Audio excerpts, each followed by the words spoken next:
Apple has just released one of their biggest updates yet in macOS Sequoia with one of its biggest features, Apple Intelligence. Some of the features of Apple Intelligence includes new writing and language tools that allow you to quickly summarize or proofread long messages of text. And you will also be able to create images from a text description or from a rough drawing. And that's only the tip of the iceberg for Apple Intelligence and macOS Sequoia. Before I continue with the other features, make sure you like this video, subscribe, and hit that bell notification for more pro Mac tips. And those of you who already own Mac products, this is the list of products that can update to macOS Sequoia. Apple Intelligence is one of the biggest software updates of this year, and Siri also sees an upgrade with this update. With this big overhaul of Siri, we get a redesigned new icon and a light that glows around the perimeter of the screen when it's in use. And one of the best features is that you can actually type to Siri and it knows what type of Mac you're using, so it's aware of all of the settings that you might want to ask it. It works within and across all your applications, making it more deeply integrated into your Mac. The next biggest feature I have to talk about is iPhone mirroring. Now you can completely control your iPhone straight from your Mac. Not only can you see notifications from your iPhone on your Mac as a window on your screen,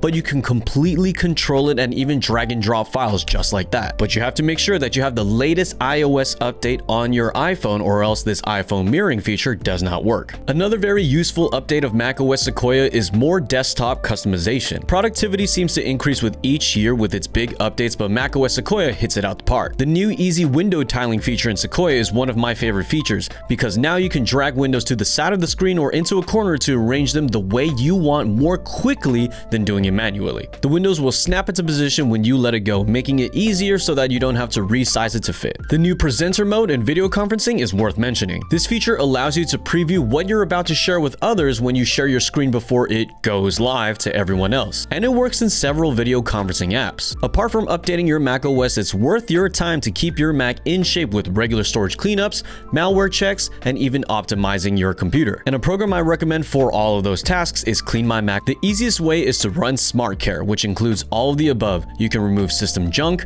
check your Mac for malware, update applications, and remove unneeded files with just one click. This program is so well designed, very easy to use, and there are tons of more features to keep your Mac clean and optimized for using something like macOS Sequoia. Now, if you want, there's a link down in the description box below to get started with a free trial or a full download if you want. I highly recommend downloading Clean My Mac. If you need more help in freeing up space on your Mac, there's a video link right up here to get you started. Now, we can't forget the small updates to Apple's web browser Safari. There's a new page info tool that, when you click the icon on the left of the address bar, allows you to access more information about a page. For example, if you're looking at a bar or a concert venue, you can easily get directions in Maps. Reader has been improved too. It now has a table of contents and a summary of the text. And there's a new video player that detects if there's a video playing, and it will put it in the center of your screen. Now, even though this is later in the list, it doesn't make it less important. We finally have a passwords app. We all have a ton of passwords to all of our accounts online and on our computer as well,